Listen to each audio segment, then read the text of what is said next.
Hello दोस्तों, स्वागत है आपका हमारे इस चैनल पर। दोस्तों, आज हम लोग देखेंगे कैरेक्टर ऑफ रेना पेटकॉफ। जी हाँ दोस्तों, इसके पहले जो कैरेक्टर मैंने आपको पढ़ाया था वो था ब्लंसली का कैरेक्टर। कैप्टन ब्लंसली का कैरेक्टर हमने पढ़ा था और मैंने आपको बताया था कि captain Bluntschli is the hero of the play. Play का हीरो कौन है? Captain Bluntschli. तो आज हम लोग डिस्कस करेंगे character of Raina Petkoff. Raina Petkoff को कहा जाता है कि ये इस प्ले की हीरोइन है, क्योंकि हीरो कौन है? ब्लंसली। और ब्लंसली शादी किससे करता है? रैना पेटकॉफ से। तो इस प्रकार ये हीरोइन हुई। हालांकि हम इस तर्क पर ये नहीं कह सकते कि ये हीरोइन है, क्योंकि इसे हीरोइन हम इस तर्क पर कहते हैं क्योंकि इसका बहुत ज़्यादा अहम रोल रहा इस प्ले में। ओके, तो इस तौर पर हम इसको कह सकते हैं कि ये हीरोइन है। अगर आपने प्ले पूरा पढ़ा है तो तीनों एक्ट तो आप देखेंगे इसके बारे में बार बार चर्चा की गई है। पहला एक्ट तो बस इसी पर आधारित है, यानी इनके और ब्लंसली के बीच जो कहानी हुई पहले एक्ट, उसी में पूरा का पूरा समय चला गया। तो इनके कैरेक्टर के बारे में पढ़ेंगे। बहुत ही इंपॉर्टेंट कैरेक्टर है, आ सकता है या तो हीरो का या तो हीरोइन का, दोनों में से एक तो आता ही है हर वर्ष। The romantic idealist of 23 who views war in terms of noble and heroic deeds. थोड़ा सा रोमांटिक गर्ल है, 23 ईयर्स की है। हीरोइक डीड्स और वार के बारे में जानकारी प्राप्त करना थोड़ा सा इसको अच्छा लगता है, मतलब वार में या फिर हीरोइक डीड्स में इंटरेस्टेड है। ओके, तो पहली हेडिंग इसमें हम लिखेंगे इंट्रोडक्शन। अब देखिए, इसमें सिंपल वर्ड में मैंने लिखा, एकदम सिंपल लाइन, सिंपल सेंटेंस है। Raina is the heroine of the play. Heroine है प्ले की। Many of the incidents of the play around her. बहुत सारी घटनाएं उसके चारों तरफ घूमती हैं, यानी कि अधिकतर जो घटनाएं हुई हैं वो इसी से रिलेटेड है। She had extra ordinary physical charm, her intelligence is also extra ordinary. Extra ordinary means असाधारण, यानी कि इसकी जो सुंदरता है असाधारण है। आकर्षण, चार्म मीन्स होता है आकर्षण। Her intelligence is also extraordinary. इसकी बुद्धिमत्ता जो है, यानी सोचने समझने की जो क्षमता है वो भी काफ़ी अच्छी है। Her attitude and temperament towards life can also not be called normal and ordinary. इसका जो रवैया है, या फिर एटीट्यूड मीन्स रवैया, टेम्परामेंट मीन्स स्वभाव, टुवर्ड्स लाइफ जीवन के प्रति, यानी जीवन के प्रति इसका जो स्वभाव है, जो इसका रवैया है, वो भी थोड़ा सा नॉर्मल या ऑर्डिनरी नहीं कहा जा सकता, यानी कि वो भी असाधारण है। अब देखिए, यहाँ पर थोड़ी सी गलती हुई। Her whole makeup is quite attractive and attractive. तो यहाँ पर आप एंड अट्रैक्टिव को काट दीजिए, एक ही बार लिखिए तो ज़्यादा सही रहेगा। Her whole makeup is quite attractive, यानी कि उसका जो पूरा का पूरा मेकअप है, रहने का, दिखने में, मतलब अगर आप देखेंगे, बात करेंगे उससे, या फिर उसके चलने का पूरा मेकअप। यहाँ मेकअप का मतलब बस चेहरे से नहीं है, मतलब उसकी आदतों से हो गया, फिर उसके ढंग से हो गया, बोलने चालने से हो गया, पहनने से हो गया, रूप से भी हो। तो उसका पूरा का पूरा मेकअप जो है बहुत ही अट्रैक्टिव है, लोग उसकी तरफ आकर्षित होते हैं। दूसरा है हर इमेच्योरिटी। उसकी इमेच्योरिटी मीन्स आप कह सकते हैं अभी मेच्योर नहीं हुई है, क्योंकि ब्लंसली इसको समझता था कि ये इमेच्योर है, 17 वर्ष की है, लेकिन बाद में पता चला कि ये 23 वर्ष की है। तो Raina is not a mature girl, mature girl नहीं है। सी इज़ इमेच्योर फिजिकली, यानी फिजिकली भी इमेच्योर है, एंड मेंटली, यानी मानसिक तौर पर, शारीरिक तौर पर ये थोड़ा सा भी इमेच्योर है। She is immature enough to be betrayed by anybody.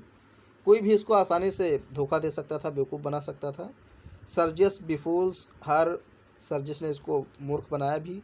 In the name of fire love, एक उच्च प्रेम के नाम पर सर्जियस ने इसको बेवकूफ़ बनाया। बेवकूफ़ कैसे बनाया?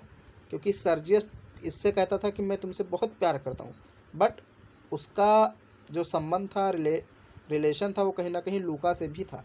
तो इस प्रकार कह सकते हैं कि सर्जियस ने, यानी सर्जियस सरनाफ ने रेना पेटकॉफ को बेवकूफ़ बनाया। Sergius secretly loves maid servant लूका। ये देखिए यहाँ पर लिखा है, सर्जियस सीक्रेटली मतलब चुपके से, लव्स प्यार करता है, द मेड सर्वेंट लूका, यानी कि नौकरानी लूका से। इट इज़ हर इमेच्योरिटी, ये इसकी इमेच्योरिटी ही कही जा सकती है। दैट सी कीप्स, यहाँ पर सी होगा, देखिए एच लगा हुआ है, टाइपिंग में गड़बड़ी है, तो सी से पहले एच लगा हुआ है, इसको हटा दीजिए। सी कीप्स ए स्ट्रेंजर, उसने रखा, सी कीप्स मतलब रखती है यानी रखा, ए स्ट्रेंजर एक अजनबी को, इन द रूम, अपने रूम में, यानी अपने रूम में शरण दी, रहने दिया, फॉर आवर्स, घंटों तक, लेट यानी घंटों तक, देर तक रहने दिया अपने रूम में, एट नाइट, रात में, क्योंकि जब ब्लंसली पहली बार आया था भगोड़े के रूप में तो उसको रैना ने ही शरण दी थी। तो ये दिखाता है कि वो इमेच्योर है। अगर भाई मेच्योर होती तो मेच्योर गर्ल अपने रूम में किसी को जगह क्यों दोगी, क्यों देगी, दे ही नहीं सकती। अगर आप बड़ी हैं तो फिर आप अपने रूम में किसी को जगह नहीं दे सकती। तो वहाँ पर दिखाता है कि वो कहीं ना कहीं इमेच्योर थी, उसकी इमेच्योरिटी को दिखाता है। Without having any personal knowledge about him, बिना कोई व्यक्तिगत ज्ञान प्राप्त किए बिना उसके बारे में, she gives him her father's coat, उसे अपने पिता का कोट दे देती है। देखिए ब्लंसली के बारे में उसमें रहने को कुछ नहीं मालूम था, लेकिन फिर भी जब सुबह का टाइम हुआ और जब वो भगोड़ा जाने लगा तो रैना ने अपने पिता का कोट दे दिया पहनने के लिए, ताकि तुम्हें कोई पहचान ना पाए। And keeps her photo in the pocket of that coat, और कहा कि मतलब अपनी फ़ोटो उस कोट में चुपके से रख दिया। तो ये उसकी इमेच्योरिटी है, एक नासमझ कह सकते हैं। बाद में फिल्म में बताता भी है ब्लंसली। तीसरी हेडिंग है, देखिए टाइपिंग में थोड़ी सी कहीं कहीं मिस्टेक है तो उसको आप सुधार कर सकते हैं। तीसरी चीज़ है हर रोमांटिसिज्म, मैंने बताया वो बहुत ही रोमांटिक गर्ल है। तो Raina Petkoff is a highly romantic girl, बहुत ही रोमांटिक गर्ल है। She is inspired by thoughts and feelings of romanticism, romanticism के थॉट्स और फीलिंग्स से काफ़ी प्रभावित है। She likes to see twinkling stars, snow covered peaks of the mountain, यानी कि बर्फ़ से ढकी हुई पहाड़ियों को, तारों को देखना उसे काफ़ी पसंद है, पहाड़ों की चोटियों को देखना पसंद है। When her mother asked the reason of her walking in the balcony at night, जब उसकी माता ने पूछा कि तुम बालकनी में क्या कर रही हो, क्यों उधर टहल रही हो। एक्ट के शुरुआत में जब फर्स्ट एक्ट की शुरुआत होती है तो यहीं से स्टार्टिंग होती है कि तुम बालकनी में क्या कर रही हो, उसकी माता उससे पूछती हैं। सी रिप्लाइज, वो उत्तर देती है, that stars are very beautiful, कि ये जो तारे हैं बहुत ज़्यादा खूबसूरत हैं। Raina is attracted by the romantic glory of war, मैंने अब शुरू में बताया कि इसको वार से काफ़ी इंटरेस्ट था, मतलब उसमें काफ़ी इसको लगाव था, बहुत ज़्यादा इंटरेस्ट थी वार में, या वार से संबंधित जो भी डीड्स हैं, जो भी कार्य हैं उनसे। चौथी हेडिंग आप कह सकते हैं पेरेंटल लव, यानी कि इसको पिता का, या हम कह सकते हैं कि जो पेरेंट मीन्स जो इसके माता पिता हैं उनका इसको बहुत ज़्यादा प्यार मिला, मतलब किसी प्रकार की इसको कोई कमी नहीं थी। She is the only daughter of major Petkoff, यानी मेजर पेटकॉफ का एकमात्र संतान कह सकते हैं रैना पेटकॉफ ही थी। एक ही पुत्री थी, वो कौन थी, रैना पेटकॉफ। तो जब एक ही है तो काफ़ी प्यार सम्मान सारी सुख सुविधाएँ मिलेंगी। And so she enjoys a good deal of parental affection, इसलिए इसको बहुत सारा माता पिता का प्यार मिला, अफेक्शन मिला, स्नेह मिला। In fact her parents are prepare to give her anything that she wants, इसके पिता तैयार रहते थे, इसके माता पिता तैयार रहते थे कुछ भी देने के लिए जो कुछ ये चाहती थी, मतलब फुल सुख सुविधा इसको मिला था। तो ये भी एक इसकी क्वालिटी है। श्रूड एंड वाइज, थोड़ा सा चालाक कह सकते हैं। Raina like Bluntschli is a shrewd and wise girl, थोड़ी सी चालाक गर्ल है, जैसे ब्लंसली नहीं चालाक है वैसे रैना भी एक चालाक गर्ल है। इन दिस रिगार्ड, इस संबंध में she is different from she is different from Catherine and Louka. इस संबंध में लूका से और कैथरीन से रैना पूरी तरीके से अलग है, क्योंकि लूका और कैथरीन उतनी चालाक नहीं जितनी कि रैना है।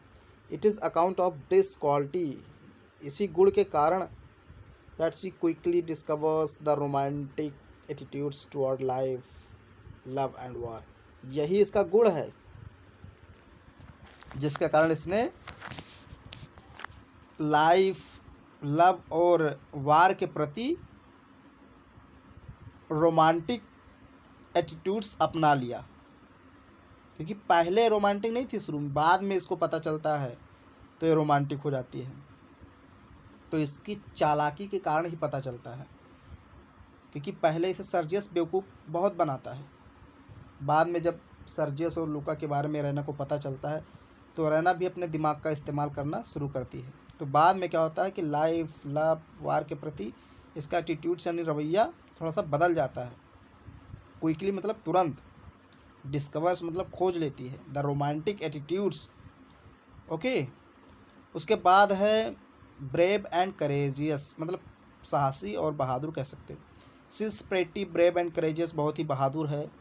When A shadow of a person appears on the window in her bed chamber she does not shrink and cry. जब फर्स्ट एक्ट की शुरुआत होती है तो उसमें होता क्या है कि भगौड़े का परछाई नज़र आता है।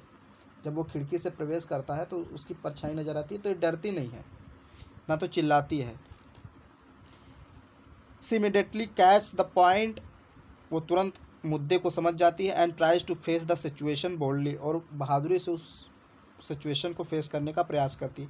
She is not frightened by showing the pistol of Bluntschli, जब ब्लंसली उसको पिस्टल दिखाता है तब भी यह नहीं डरती है।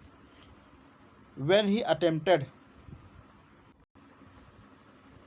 attempted to frighten her, जब वो उसे डराने का प्रयास करता है, she replied in loyalty manner, तो बड़े ही लॉयल्टी मैनर में यानी वफादारी तरीके से जवाब देती है। फ्राइटन मी, मुझे डराओगे? डू यू नो सर, क्या तुम जानते हो सर, क्या आप जानते हैं सर, दो आई एम ओनली वुमेन, कि मैं एकमात्र लड़की हूँ, मैं अकेली यहाँ हूँ।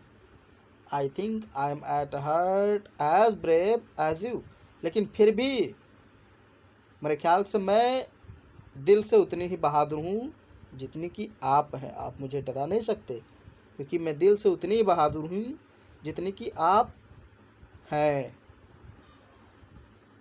इसके बाद आपको लास्ट हेडिंग लिख देनी है। To the conclude point of view, we may say that Rana is both immature and intelligent character in the play. She gains a practical wisdom and that brings her success in future life. Okay, तो इसको आप समझ सकते हैं, बहुत आसान है कि ये थोड़ा सा मेच्योर भी है, इंटेलिजेंट भी है। इमेच्योर और इंटेलिजेंट। इंटेलिजेंट मीन्स समझदार, इमेच्योर का मतलब थोड़ी सी नासमझ, यानी कि दोनों है। सी गेन से प्रैक्टिकल विजडम, यानी कि इसको एक व्यवहारिक ज्ञान भी प्राप्त होता है बाद में, जब कह सकते हैं ब्लंसली के बारे में इसको पूरी तरीके से सही जानकारी मालूम होती कि ब्लंसली क्या कर रहा है इसके पीठ के पीछे, तो इसको वहाँ पर प्रैक्टिकल विजडम प्राप्त होता है। प्रैक्टिकल मीन्स व्यवहारिक ज्ञान, जिसे हम सीखते हैं, आप एक्सपीरियंस जिसको बोल सकते हैं। ओके, और and that brings a success in future life, और भविष्य में इसकी सफलता का ही कारण बनता है। तो देखिए, कैरेक्टर हो सकता है कि आपको आ जाए, बहुत कम ही आता है कि 500 वर्ड में लिखने के लिए, ज़्यादातर कैरेक्टर आपको 200 वर्ड में आएगा लिखने के लिए ना। तो ये मैंने जो लिखाया है ये आपको 300 से 400 या 450 वर्ड में हो जाते हैं, कभी कभी 500। तो इसमें से आपको देखिए वहाँ डिसीज़न लेना पड़ेगा, इतना तो आपको करना पड़ेगा कि अगर 200 वर्ड में आता है तो थोड़ा सा आपको छोटा छोटा हेडिंग लिखना है। ओके, क्योंकि आप समझते हैं अगर 6-7 हेडिंग लिखनी है तो मुश्किल से 30-30 वर्ड एक एक हेडिंग में लिखना पड़ेगा आपको, तभी 200 वर्ड होंगे। और अगर लॉन्ग में आता है तो ज़्यादा लिखना पड़ेगा। ओके, तो इतना समझिए, और इसके बाद हम लोग नेक्स्ट कैरेक्टर पढ़ेंगे। अब देखते हैं जिसका कैरेक्टर अच्छा लगेगा, इम्पोर्टेंट, उसका पढ़ेंगे। तो बहुत बहुत धन्यवाद दोस्तों।